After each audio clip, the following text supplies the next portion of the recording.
നമ്മളങ്ങനെ ശങ്കർ നേത്രവാലയുടെ മെയിൻ ബ്രാഞ്ചിലെത്തിയിട്ടുണ്ട് കേട്ടോ. ഇവിടുന്ന് ഇനിയിപ്പോൾ നമ്മൾ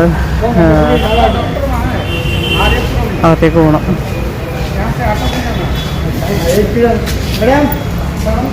ഇവിടുത്തെ ഒരു തിരക്ക് കണ്ടോ?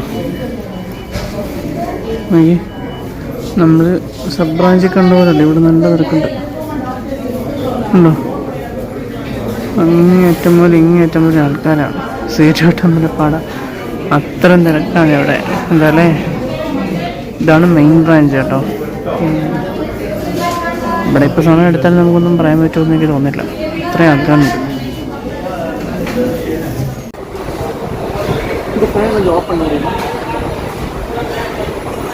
ഭക്ഷണം കഴിക്കുമ്പോൾ വന്നതാണ്.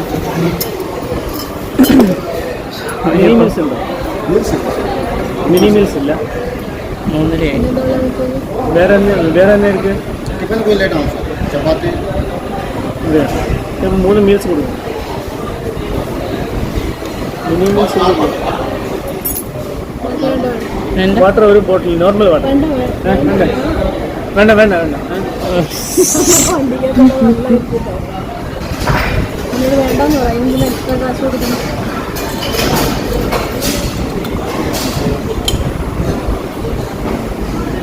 വണ്ടി കയറിയിട്ട് ഓഫാക്കുമായിരുന്നു നല്ലതായിരുന്നു. ഓഫായി രണ്ടെണ്ണം ഒന്നിച്ച് ഓഫായി പോയി. അവരിടാൻ പറ്റില്ല, നമുക്കല്ല, അവരിടാൻ പറ്റില്ല. നമുക്കവിടെ AC ഉണ്ടെന്ന് തോന്നുന്നു.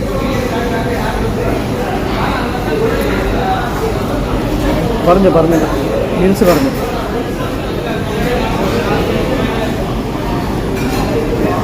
ഒന്നുമില്ല.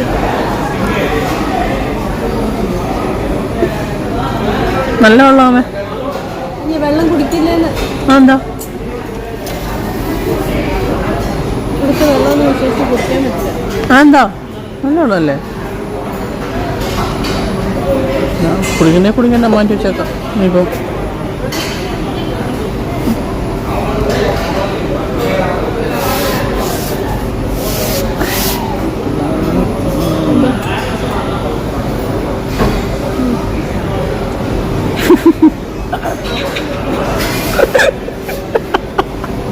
എല്ലാ കാര്യമുള്ള കാര്യം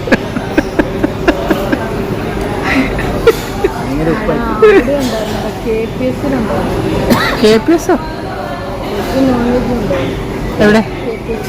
KPS എവിടെ?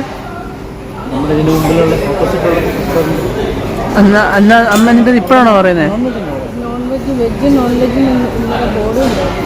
ഇപ്പോഴാണോ അമ്മ പറയുന്നത്? എന്നാ വേഗം ഭക്ഷണം കഴിഞ്ഞിട്ട് പറഞ്ഞാൽ മതിയായിരുന്നു. ഞാൻ KPC പോയിട്ട് മീൽസ് കഴിക്കാമെന്നുള്ള മനസ്സിലാക്കാറുണ്ട്. നമ്മുടെ നല്ല ചോറായിരിക്കും, നമ്മൾ മീൽസ് ആയിരിക്കണം. ഇനിയിപ്പോൾ അവിടെ പിന്നെ മീൽസ് കിട്ടും. 4 മണിയായില്ലേ? നമ്മൾ ആ വരവ് തന്നെ നേരെ അങ്ങ് പോയിരുന്നെങ്കിൽ മീൽസ് കഴിച്ച് കുറച്ച് റെസ്റ്റ് എടുത്തിട്ട്. എപ്പോഴും വൈൻഡപ്പ് ഇരട്ടത്ത് വെച്ചിട്ടാണല്ലോ, അതുകൊണ്ട് ഇന്ന് വെട്ടത്ത് വെച്ചിട്ട് വൈൻഡപ്പ് എന്ന് വെച്ചിട്ടാണ്. സത്യം പറഞ്ഞാൽ വൈകുന്നേരം വീട്ടിൽ വരുമ്പോഴത്തേക്കും വല്ലാണ്ട് മടുത്തിട്ടാണ് വരുന്നത്. കാരണം നിങ്ങളൊന്ന് ആലോചിച്ച് നോക്കി, രാവിലെ നമ്മളിവിടെ വീട്ടിൽ നിന്നൊരു മിക്കവാറും 6 മണി 6 അല്ലെങ്കിൽ 7 മണിയൊക്കെ എണീറ്റ് റെഡിയായി 8 മണിയാക്കുമ്പോഴത്തേക്കും വീട്ടിൽ നിന്നിറങ്ങും. 9 മണി അല്ലെങ്കിൽ ഒരു 9:30 9:15 9 മണിയാകുമ്പോഴത്തേക്കും ഹോസ്പിറ്റൽ.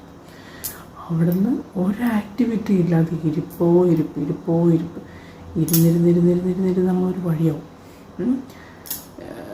ഒരു 3 മണി എങ്കിലും ആവും നമ്മൾ ഹോസ്പിറ്റലിൽ നിന്ന് എങ്ങനെയെങ്കിലും ഒന്ന് പുറത്ത് വെളി വരാൻ വേണ്ടിയിട്ട്.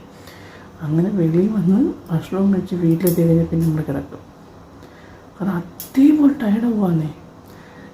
എനിക്ക് സത്യം പറഞ്ഞു കഴിഞ്ഞാൽ ഈ ഹോസ്പിറ്റലിൽ നിന്ന് ഭയങ്കര ഇങ്ങനെ ഈ ഇരുന്ന് പോസ്റ്റാവുന്നതിനോട് ഭയങ്കര ദേഷ്യമുള്ള ഒരാളാണ് ഞാനാണ് കഴിഞ്ഞ ചൊവ്വാഴ്ച മുതൽ ഇങ്ങോട്ട് ഇരുന്നിരുന്നിരുന്ന് സത്യത്തിലൊരു വഴിയായത്, ഒന്നും പറയണ്ട. അപ്പോൾ എന്തായാലും അതാണ് അവസ്ഥ. പിന്നെ എന്തിനാണ് ഡോക്ടറെ കാണാൻ വന്നത്, എന്താ കാര്യം എന്നൊക്കെയുള്ളതെല്ലാം കഴിഞ്ഞിട്ട് ഞാൻ പറയാം. അല്ലെങ്കിൽ ഇപ്പോൾ ഈ ഒരു വീഡിയോയെക്കുറിച്ച് പറഞ്ഞ് അടുത്ത വീഡിയോയെക്കുറിച്ച് പറഞ്ഞു എന്തിനാ അങ്ങനെ. അതുകൊണ്ടാണ് ഞാൻ ഈ കഴിഞ്ഞ വീഡിയോസിലും ഇപ്പോൾ ഈ വീഡിയോയിലൊന്നും പറയാത്തത്. എല്ലാം കഴിഞ്ഞിട്ടെ, എന്നിട്ട് ഫൈനലായിട്ടൊരു പറച്ചിൽ പറയാമെന്ന് വിചാരിച്ചിട്ടാണ് കേട്ടോ. അപ്പോൾ ഏതായാലും ശരി, ഇതായിരുന്നു നമ്മുടെ ഇന്നത്തെ വീഡിയോ. നമുക്ക് നാളെ കാണാം. തരാം.